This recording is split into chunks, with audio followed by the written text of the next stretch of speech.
तो मथुरा में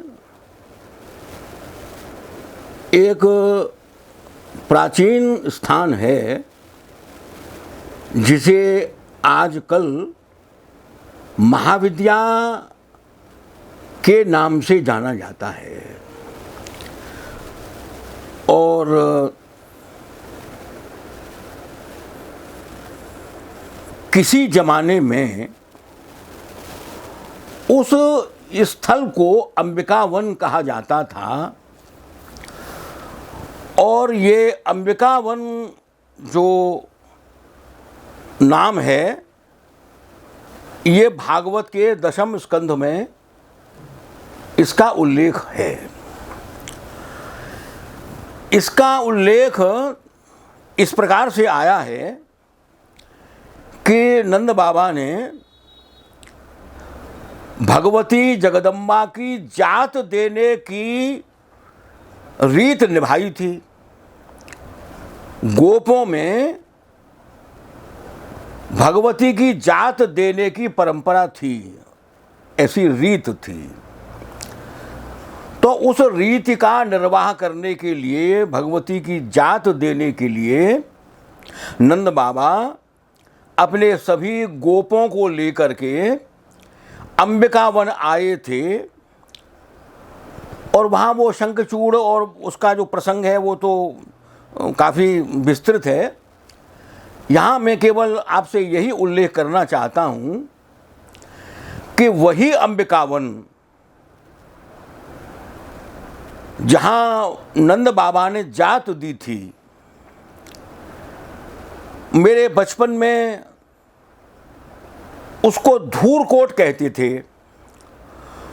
धूरकोट उसे इसलिए कहते थे कि बहुत दूर तक मिट्टी के टीलों की एक श्रृंखला बहुत दूर तक फैली हुई थी और ये कहा जाता था कि मथुरा के चारों ओर ये मिट्टी की दीवार थी, मिट्टी का ये प्राचीर था। तो आजकल तो वो चीज़ बदल गई है, क्योंकि आजकल तो वहाँ महाविद्या कॉलोनी बस गई है। वो उत्तर प्रदेश आवास विकास परिषद की ओर से वहाँ एक कॉलोनी बना दी गई है। और एक जो मैदान है रामलीला वाला, वहाँ रामलीला होती है, रावण इत्यादि का वहाँ दहन होता है और पूरी मथुरा उस मेले में सम्मिलित होती है। वहीं पास में सरस्वती कुंड है और सरस्वती कुंड भी प्राचीन है। उसके संबंध में भी ये किंवदंती हमने सुनी है कि वहाँ सरस्वती का प्रवाह उस समय मौजूद था। उस समय था जो सरस्वती का प्रवाह जाकर के मसानी से नीचे निकल कर के और फिर यमुना में मिल जाता था। तो एक छोटा सा जो प्रवाह था वो बरसात के दिनों में चलता था। वो तो अपने बचपन में मैंने भी देखा था और उसको जो स्थानीय लोग थे वो सरस्वती नाला कह देते थे। लेकिन वो नाला क्या गंदे जल का नहीं था, वो स्वच्छ जल का ही था उस समय। और वो केवल बरसात के समय ही प्रवाहित होता था और महाविद्या के वो मैदान में से निकल करके और वो यमुना में जाकर के यहाँ मसानी के नीचे से जाकर के और फिर वो यमुना में मिल जाता था, जहाँ धोबी घाट, जहाँ कंस के धोबी को मारा जाता है, वो स्थल जो है वहाँ।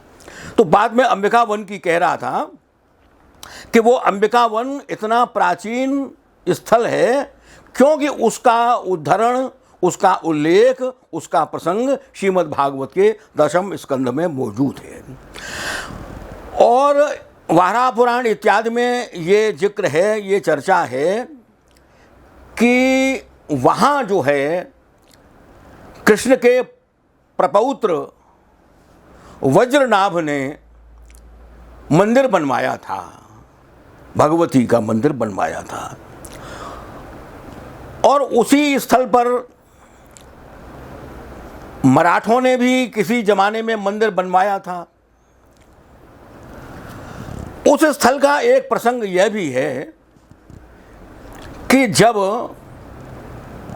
बादशाह औरंगजेब ने शिवाजी महाराज को कैद कर लिया था तो वो आगरे के किले में, आगरे के उसके वो जेल में, कारागार में वो बंद थे।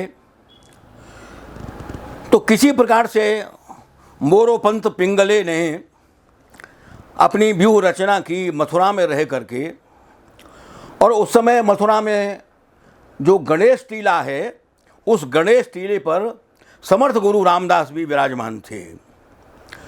और मोरोपंत पिंगले जो है वो सारी योजना को चला रहे थे।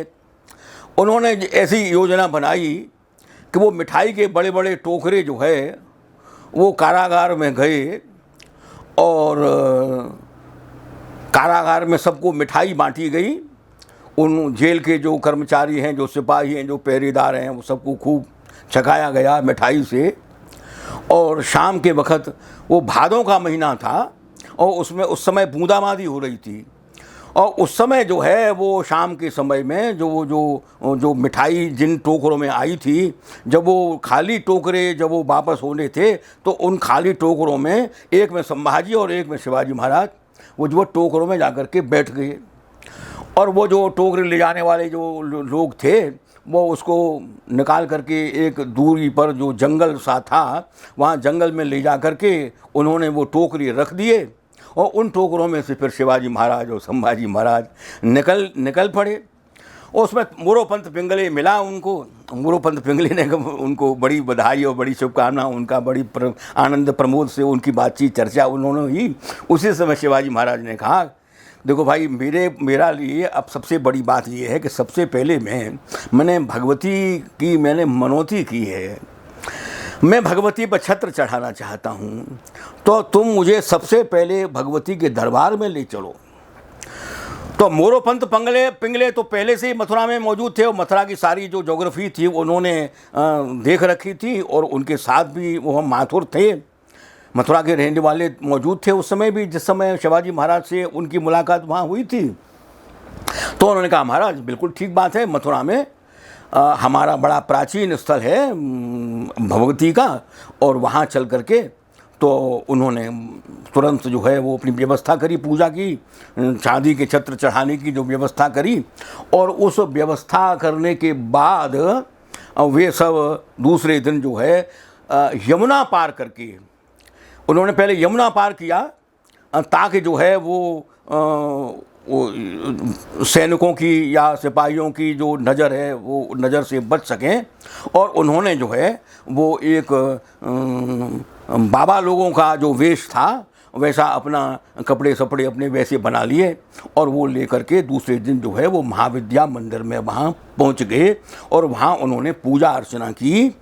और वही जो स्थान था वहाँ से फिर वो गणेश टीले पर गए, वहाँ समर्थ गुरु रामदास मौजूद थे, वहाँ उनसे मुलाकात हुई। फिर उन्होंने अपना किस प्रकार से रास्ता बनाया कि पहले दिल्ली के रास्ते चलना है और फिर हमें महाराष्ट्र में पहुँचना है, वो एक अलग बात है, वो प्रसंग दूसरा हो जाएगा। यहाँ मैं केवल इस प्रसंग को इसलिए कहना चाह रहा हूँ कि यह जो महाविद्या मंदिर है, ये महाविद्या मंदिर जो है वो एक तरीके से जंगलों में ही था उस समय। मेरे बचपन में भी वहाँ जंगल था, क्योंकि कोई आदमी जो है अंधेरे के वक्त या शाम के वक्त वहाँ नहीं जाता था, डरता था, डर लगता था वहाँ, क्योंकि वो एक निर्जन जैसा स्थान था। वो केवल दोपहरी के वक्त जो है वहाँ जाना आना हो पाता था। ये तो मैं अपने बचपन की बात कह रहा हूँ, लेकिन इससे भी पहले वो और भी ज़्यादा भयावह रहा होगा। तो उस समय जो है वहाँ एक मराठी एक सिद्ध थे, एक तांत्रिक साधक थे, सिद्ध थे, साम्राज्य दीक्षित। और उनके संबंध में ये किंवदंती मैंने मथुरा में सुनी है कि उनके पास सिंह रहता था। तो वो वहाँ सिंह के साथ जो है वो रहते थे। उसी समय मथुरा में जो एक सिद्ध साधक एक पुरुष थे, वे महाविद्या जी के दर्शन करने के लिए कभी कभी जाया करते थे। ऐसा संयोग बना कि उस समय साम्राज्य दीक्षित महाविद्या के मंदिर में विराजमान थे, वो पूजा अर्चना करते थे। और उस समय ये जो साधक थे ये मथुरा के, ये उनके पास पहुंच गए और उनका आपस में संवाद हुआ। तो साम्राज्य दीक्षित ने ये कहा कि भाई अब हमारा जीवन अब पूरा होने को है और ये जो श्रीयंत्र राज हैं, ये श्रीयंत्र राज हम किसी अधिकारी व्यक्ति को, अधिकारी साधक को जो है वो समर्पित कर देना चाहते हैं। हमारा अब समय अधिक नहीं रह गया है। तो उन्होंने कहा, जो मथुरा के साधक थे, उन्होंने कहा महाराज आप यदि उचित मुझे समझें, पात्र मुझे समझें, तो ये आप मुझे देने की कृपा करें। तो उन्होंने कहा भाई ऐसे तो मैं दूंगा नहीं यार, तो जैसे महाराज आप आज्ञा करो वैसे। तो उनकी ऐसा है कि तुम्हारे घर में कितना सोना है मुझे बताओ, माँ पर क्या क्या सामान है पहनने का, और तुम्हारी पत्नी पर क्या क्या सामान है, और घर में पहले से जो है क्या क्या सामान है, वो सारा मुझे गिना करके बताओ। तो उन्होंने अपनी जो भी कुछ सामान था वो एक एक करके सारी अपनी बात रकम थी वो गिना दी कि भाई ये चीज़ जो है मेरी पत्नी की है, ये मेरी माँ की है, ये मेरी परंपरा से आया हुआ ये धन है, ये ऐसा है। ऐसा करके जो है वो उन्होंने, तो उन्होंने कहा ठीक है कल तुम ले आना उसको। तो उन्होंने सारा सामान अपनी पत्नी से कहा, अपनी माँ से कहा, और जो कुछ रखा हुआ था तिजोरी जो भी कुछ थी रही होगी जैसी कुछ, वो अपने अंगोछा में बांध करके और वहाँ दीक्षित जी महाराज के चरणों में पहुँच गए, महाविद्या मैदान में, महाविद्या के मंदिर में। और उनका महाराज जो भी कुछ मेरे पास था वो ये आपके समर्पित मैं कर रहा हूँ। उन्होंने गिनाया कि तुमने जो कल बताई थी वो सारी चीज़ें गिना गिना के दिखाओ। उन्होंने गिना गिना के सारी चीज़ दिखा दी। कहा ठीक है। तो कहा ठीक है भाई, अब मैं तुमको ये यंत्रराज दे रहा हूँ मैं, और इसके साथ ये जो पूजा की जो विधि है, इसका जो विधान है, ये पूजा रत्न भी मैं आपको दे रहा हूँ, जिसके आधार पर आपको पूजा करनी है। सोना, भैया सोने का तो मुझे करना ही क्या था, जब मैं शरीर को ही छोड़ने की बात कर रहा हूँ, जीवन ही पूरा मेरा हो गया। ये तो मैंने घड़ा बजा करके देखा था कि पका हुआ है कि नहीं है, लेकिन घड़ा पका हुआ है ये मैंने अब जान लिया। अब तुम जो है इसको बड़ी प्रसन्नता के साथ ले जाओ उस यंत्रराज को। वो श्री यंत्रराज जो हैं वो स्फटिक मणि के हैं और उस यंत्र का नाम कैलाश यंत्र है। अब कैलाश यंत्र उसे कहते हैं कि जो शिवलिंग जलहरी समेत शिवलिंग के ऊपर जो है वो श्री यंत्र राज की आकृति उसमें होती है।